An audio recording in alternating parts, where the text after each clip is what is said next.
Hello and welcome to the second installment of the physics test preparation class, which is pre-recorded without live audience. This time we will concentrate on another of the 2017 test papers, which is again about the inclined plane. Inclined plane, some examples were shown last week, but I also told you that I would go through both 2017 test papers. So paper number 2, actually this is paper number 1, inclined plane. This test paper looks like this, 2 questions. So I have copied the first question here. A small metal cylinder is put at the top of a loading ramp. So as usually in this type of task, we have a ramp. There is a cylinder on top of that. So here, at some moment it starts to roll down. So we will have a typical situation with the gravitational force acting this way, then the sliding force and the normal force. Okay. So at some moment it starts to roll down using the sliding force, and of course we will also have the friction force. It hits the ground 2 seconds later, so we know about the time equals 2 seconds. What is the height of the ramp? So this distance here, it is ah, the height. The ramp inclination is 60 degrees and the friction coefficient is 0.14. We also have estimated values of g, sine alpha, cosine alpha. All right, I will switch the color of my pen to black. And let's start from the standard formulas. So just as a reminder, if you just write these 3 formulas, which are the same for every exercise, you will start getting some points. So it is really difficult in this test to get a 0 if you just give minimum effort. So the first force is the sliding force. That's this one here. Sliding force, it is mg sine alpha. Why sine alpha? Because alpha, the inclination angle, is also here. So this is, if this is mg, this is F equal mg. So this sliding force is mg sine alpha. Then the normal force, this one, the normal force is mg cosine alpha. Therefore, the friction force, this is N here, the friction force, Ff, this is the normal force multiplied by the friction coefficient, so F times Fn, so it is Fmg cosine alpha. Therefore, the net force, which I will simply call F, is equal to the sliding force, so for pulling this object down, minus the friction force, which tries to counteract this movement. So we get mg, Fs was mg sine alpha minus Fmg cosine alpha, which can be rearranged as mg times cosine alpha minus f. Sorry, of course, it's a sine alpha here, sine alpha minus f cosine alpha. Therefore, we can now find the acceleration. Acceleration comes from the second law of motion. It's the force divided by mass. Mass appears at this place in this formula for the force, so the acceleration will be g multiplied by sine alpha minus f cosine alpha. And we can try and calculate this because I think we have all data necessary for this calculation. Now, we didn't have mass, so it was difficult to find the force, but acceleration, not a problem. So g is 10 meters per second square multiplied by sine alpha, that's 0.87 minus 0.14, that's the friction coefficient, 0.14 times 0.5, that's cosine alpha, okay, cosine 60 degrees to be precise. So this is equal to 10 times 0.87 minus 0.14 times 0.5, it's 0.07. So we get 10 times 0.8, and this gives 8. So 8 meter per second square, that's the acceleration. And now, with acceleration and the time of 2 seconds, we can very easily find the distance traveled. So this distance traveled, x, according to a known formula in accelerated motion, it is at squared over 2. A, as we have just calculated, it's 8 times 2 seconds squared over 2. So this is 8 times 2 squared, it's 4 over 2. So we get 1632 divided by 2. This is 16 meters. It's the distance traveled by our cylinder, by our object. But the distance traveled is here, okay? And what we need to find is here. That's the h, that's the x that we have just calculated. So if this is 16, what could possibly be this thing here? Of course, a little bit of trigonometry is needed to find this value. Sine alpha is h, the height. Please don't be confused. H in this case is not the hypotenuse, it's the height. So it's height over x. Therefore, the height, the value that we are looking for, the height, the value we are looking for is equal to x times sine alpha, and now x, we have calculated it was 16 times sine alpha is 0.87, and the answer is 13.92 meters. So that's the height at which initially this object was placed on the ramp. So I think it's not terribly difficult. So let's have a look at the second exercise. A mass is placed on, now we have a picture here. A mass is placed on a loading ramp. A man is pushing it up, exerting a force Fx equals 282 newtons, and this force is shown here. This picture does not include the strongman, and I have to draw him. Sorry.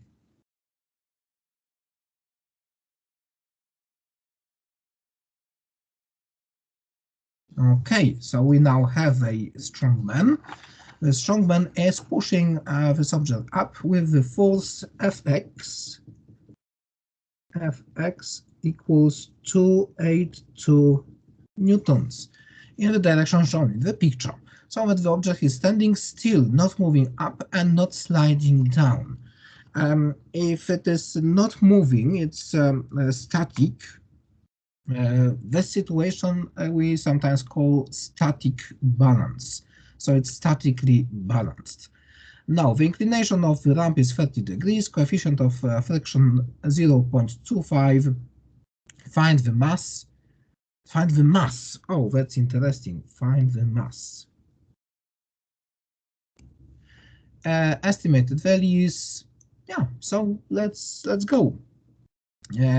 So here we have one more force because we have the Fx force, but it still leaves our standard forces in place. So the sliding force is mg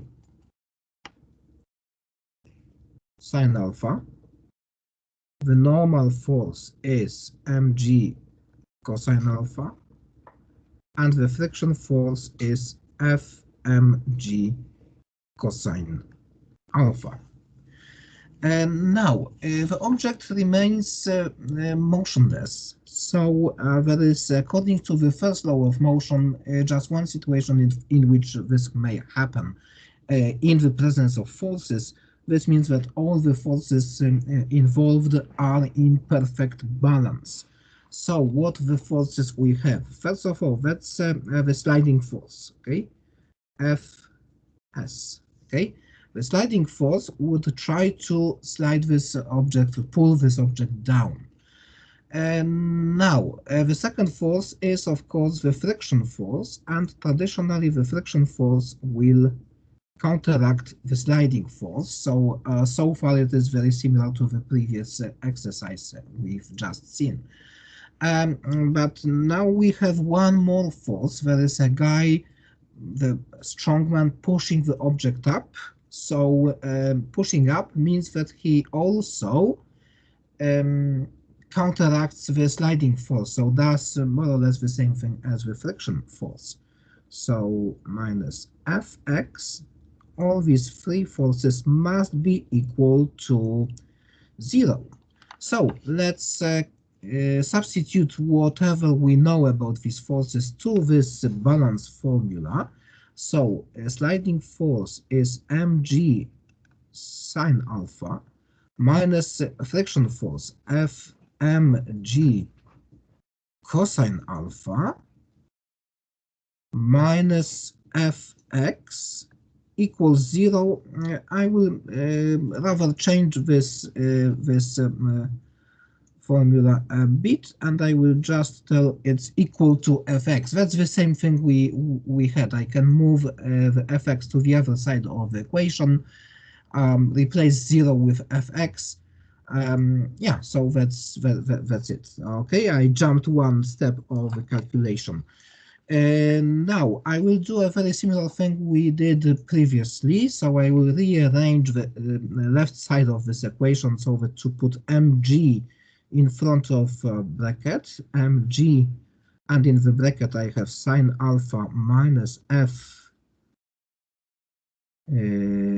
cosine alpha, and this has to be equal to fx. And now I am just one step away from the final solution, because what we are looking for is the m, it's the mass, and this mass will be equal to, I have to divide both sides of this equation by this expression, g sine alpha minus f cosine alpha. So this is fx, which was standing alone on the right side, and this will be divided by g sine alpha minus f cosine alpha. So let's do the final calculation for this. Fx, it is 282 newtons, so 282 divided by g is 10, multiplied by sine alpha is 0.5, minus f coefficient of friction, it's 0.25 times cosine alpha or cosine 30 degrees, it's 0.87. And when you do all the calculations, you will get something like this: 282 divided by 100 times This will be 0.25. This will be 0.282. So this is 282 divided by, this multiplied by 10 divided by 2.82. And quite surprisingly, this gives a very nice final result of 100 kilograms. And in this way, the task is solved.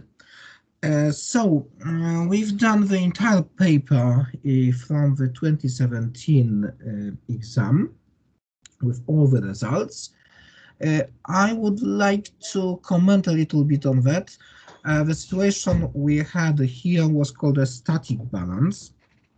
Apart from static balance, there is also another type of balance called dynamic balance. Then dynamic balance is would happen if a strongman would be pushing this object up, as he's doing here in this exercise, but he would actually overcome all the resistances and manage to move this object up slowly, so without acceleration, at just the border between the position in which he's pushing, okay, and it's not moving, and then suddenly it's moving up, okay, so without any excess force, just like minimum force to keep it moving up. This means that instead of motionless, it would be moving up without any change in speed or in velocity. So according to the first law of motion, we would still have the ideal balance. So this formula, or a very similar to this formula, would apply. That's the balance formula.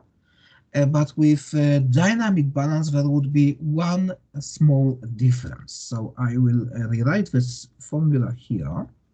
So this is static, and this will be dynamic. Fs minus Ff minus Fx equals 0. And if this was a live session, I would now ask you what I should change in this formula to make this balance the dynamic balance rather than static balance. Unfortunately, I don't have any live participants in this session, so I have to answer myself. So what should be different here?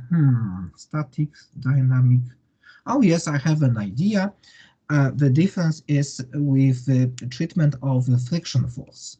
So if a object is not moving, okay, and you just exert the minimum force to prevent it from sliding down, this means that the friction is actually helping you. Okay, the friction in this formula here, the friction is counteracting the sliding force, okay, and helping the strongman to keep the object intact, motionless, okay? Intact it would be anyway, motionless, all right? But if the guy managed to push it up, he actually now has to act against the gravity, so against the friction force, but sliding force, but also against the friction force, because the friction force is not any longer preventing sliding down, it's now preventing pushing up, okay? So the dynamic formula will differ in having a plus here instead of minus. So Fs minus Ff minus Fx equals 0, that's the static balance, and Fs plus Ff minus Fx is dynamic balance. But in this exercise, the question was only about the static balance. This was a guy in the direction so that the object is standing still, not moving up and also not sliding down.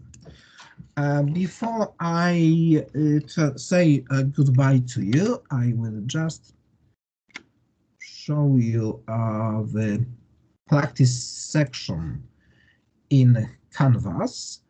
Here you have two very useful sheets of practice questions.